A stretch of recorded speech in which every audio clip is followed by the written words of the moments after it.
Hi అండి, నమస్తే. Welcome to కమలా ముల్లపొడి. ఈరోజు టేస్టీ రెసిపీ వచ్చేసి సేమియా దద్దోజనం అండి. ఇది టేస్ట్ చాలా చాలా బాగుంటుంది. చిన్నపిల్లలు అయితే మరీ ఇష్టంగా తింటారు. ఈ రెసిపీని ఎలా తయారు చేసుకోవాలో చూసేద్దాము. ముందుగా స్టవ్ వెలిగించి ఒక గిన్నెను పెట్టుకొని ఒక 2 గ్లాసులు వాటర్ యాడ్ చేసుకొని మరిగించుకోవాలి. ఇప్పుడు మీడియం సైజు కప్పుతో సేమియాని యాడ్ చేసుకోవాలండి. ఇది వేయించిన సేమియా అండి. సేమియాని అంతా ఒకసారి కలిసే విధంగా మిక్స్ చేసుకొని ఉడికించుకోండి. 70% ఉడకాలండి, మరి మెత్తగా ఉడికించుకోకూడదు. ఇలా 70% ఉడికిన తర్వాత మనము వాటర్ అంతా వెళ్ళిపోయేలాగా ఇలా ఫిల్టర్ చేసుకోవాలి.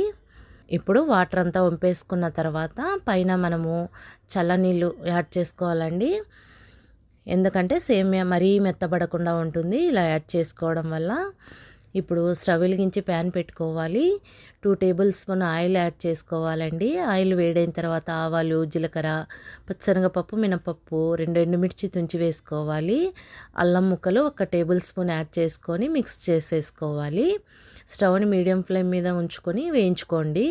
ఒక 2 పచ్చిమిర్చి ఇలా చిన్నగా కట్ చేసుకొని వేసుకోవాలి. ఇది ఫ్రై చేసుకున్న తర్వాత చివరిలో కరివేపాకు యాడ్ చేసుకోవాలి. ఇప్పుడు ఈ పోపు అంతా వేగిపోవాలండి. ఈ పోపు అంతా వేగిపోయిన తర్వాత స్టవ్ ఆఫ్ చేసి చల్లారనివ్వాలి.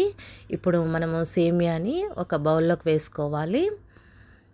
ఇలా ఒక గిన్నెలోకి వేసుకున్న తర్వాత మనము సేమియా ఎంత తీసుకున్నామో దానికి డబల్ పెరుగు యాడ్ చేసుకోవాలి.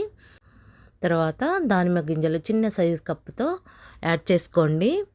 తర్వాత సరిపడా సాల్ట్ చూసుకొని వేసుకోండి. ఇప్పుడు పోపుని వేయించుకున్న పోపుని చల్లారిన తర్వాత యాడ్ చేసుకోండి. అలాగే చిన్న సైజు కప్పుతో యాపిల్ ముక్కలు కూడా వేసుకొని అంతా కలిసే విధంగా మిక్స్ చేసేసుకోండి. ఇప్పుడు మనం అరకప్పు పాలు యాడ్ చేసుకోవాలి. చూడండి, ఈ విధంగా పాలు యాడ్ చేసుకొని అంతా కలుపుకున్న తర్వాత చివరిలో కొత్తిమీర కూడా యాడ్ చేసుకొని అంతా మిక్స్ చేసేసుకోండి.